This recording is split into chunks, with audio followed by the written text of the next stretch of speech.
অসম অৰুণাচলৰ সীমান্তৱৰ্তী ৰাজ্যৰ শিক্ষা ব্যৱস্থাৰ আশা ভৰসাৰ থল একমাত্ৰ বালিচাং হাইস্কুল। বৰ্তমান বিদ্যালয়খনৰ শৈক্ষিক দিশ হৈ পৰিছে শোচনীয়। শিক্ষাৰ মানদণ্ড ক্ৰমান্বয়ে নিম্নগামী বিশ্বনাথ শিক্ষাখণ্ডৰ অধীনস্থ বালিচাং হাইস্কুলৰ।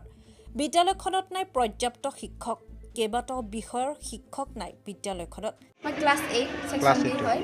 আসামিজ ক্লাছ নহয় আৰু কম্পিউটাৰ ক্লাছ নহয়। শিক্ষকৰ অভাৱ। বিজ্ঞান, সমাজ বিজ্ঞান, কম্পিউটাৰ শিক্ষক নাই। বিদ্যালয়খনত আছে সৰ্বমুঠ 597 জন ছাত্ৰ-ছাত্ৰী। ইয়াৰ বিপৰীতে বিদ্যালয়খনত পাঠদান কৰে মাত্ৰ 10 গৰাকীকৈ শিক্ষকে। 5টাকৈ শ্ৰেণীৰ 597 জন ছাত্ৰ-ছাত্ৰীক সকলোবোৰ বিষয়ৰ ওপৰত 10 গৰাকীকৈ শিক্ষকে পাঠদান কৰাটো সম্ভৱপৰনে? তেনে এক পৰিস্থিতিৰ সন্মুখীন হৈছে বালিচাং হাইস্কুল, যাৰ ফলত ছাত্ৰ-ছাত্ৰীসকল শিক্ষা গ্ৰহণ নকৰাকৈ নিৰাশ হৈ উভতিব লগা হয় ঘৰলৈ।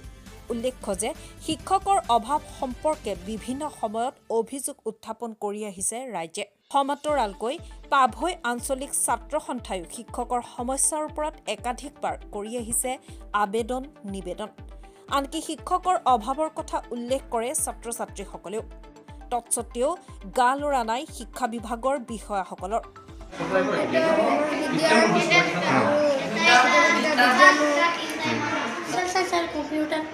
সোশ্যাল সায়েন্স আৰু কম্পিউটাৰ আৰু কি ইংলিছ নহয় আৰু হিন্দী। ছাত্ৰ-ছাত্ৰীসকলৰ ভৱিষ্যতক লৈ শিক্ষা বিভাগৰ এনেধৰণৰে চলি আছে চৰম গাফিলতি। এনে অৱহেলা আৰু শিক্ষাক লৈ কৰা গাফিলতি সহ্য কৰা নহ'ব বুলি স্পষ্ট কৰি দিয়ে পাভৈ আঞ্চলিক ছাত্ৰ সন্থাৰ সভাপতি প্ৰহ্লাদ মিলিয়ে। অতি শীঘ্ৰে বিদ্যালয়খনত ছাত্ৰ-ছাত্ৰীৰ অনুপাতে শিক্ষক নিযুক্তিৰ ব্যৱস্থা গ্ৰহণৰ দাবী জনায় ছাত্ৰ নেতাগৰাকীয়ে। অন্যথা শিক্ষা বিভাগৰ বিৰুদ্ধে তীব্ৰতৰ আন্দোলন গঢ়ি তোলা হ'ব বুলি হুংকাৰ দিয়ে ছাত্ৰ নেতা প্ৰহ্লাদ মিলিয়ে। বিকশিত অসমৰ শ্লোগান দিয়া এই বিজেপি চৰকাৰখনৰ আপোনালোকে এই বিদ্যালয়খনলৈ আহিলে আপোনালোকে দেখিবলৈ পাব যথেষ্ট সংখ্যক শিক্ষকৰ অভাৱ, আন্তঃগাঁথনিৰ অভাৱ আৰু এই বিদ্যালয়খনৰ সামগ্ৰিক বিষয়বোৰ যদি চাবলৈ যোৱা যায়, বিদ্যালয়ৰ পৰা ইতিমধ্যে কেইবাগৰাকীও শিক্ষাগুৰু ৰিটায়াৰমেণ্ট হৈছে।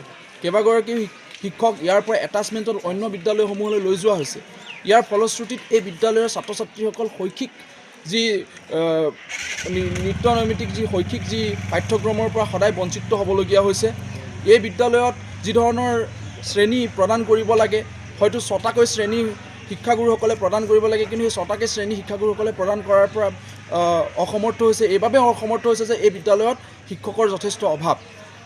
শিক্ষক মাত্ৰ 10 গৰাকী, শিক্ষাৰ্থীৰ সংখ্যা হৈছে 597 গৰাকী। গতিকে 597 গৰাকী শিক্ষাৰ্থী হোৱাৰ ফলশ্ৰুতিত এইপিনে যদি 10 গৰাকী শিক্ষক থাকে, কেনেধৰণে আমি পাঠ্যক্ৰম তেওঁলোকে সুচাৰুৰূপে পৰিচালিত কৰিব পাৰিব, ই আমাৰ মনত এক প্ৰশ্ন উদয় কৰিছে। সেইবাবে আমি দাবী উত্থাপন কৰিছোঁ। আমি বিভাগীয় কৰ্তৃপক্ষক বাৰে বাৰে এই বিষয়ৰ ওপৰত আমি স্মাৰকপত্ৰৰ পৰা ধৰি লৈ সামগ্ৰিক গোটেই বিষয়বোৰ পৰিচালিত কৰাৰ স্বত্তেও কিন্তু এই বিদ্যালয়ত এতিয়ালৈকে শিক্ষকৰ সংখ্যা বৃদ্ধি কৰা নাই। ইয়ে কিন্তু আমাক যথেষ্ট খলঠেকত পেলাইছে আৰু অনাগত সময়ত ইয়াত পঢ়া যিসকল দৰিদ্ৰ পীড়িত ছাত্ৰ ছাত্ৰীসকল যথেষ্ট কিন্তু শংকিত হৈ পৰিব। শিক্ষাৰ যি এক অমৃত পান কৰাৰ পৰা কিন্তু তেওঁলোক দূৰত থাকিব, এই কথা কিন্তু আমি মৰ্মে উপলব্ধি কৰিছোঁ। আৰু সেইবাবে আমি বিভাগীয় কৰ্তৃপক্ষ আৰু চৰকাৰক দাবী উত্থাপন কৰিছোঁ যে অনতিপলমে এই বিদ্যালয়ত শিক্ষক নিয়োগ কৰি পেলাই ছাত্ৰ ছাত্ৰীসকলক যাতে উপকৃত কৰে, তাৰ বাবে আমি চৰকাৰক দাবী উত্থাপন কৰিছোঁ। বিশ্বনাথৰ পৰা ৰমেশ চন্দ্ৰ চৰেণৰ ৰিপৰ্ট, মহাজ্যোতি।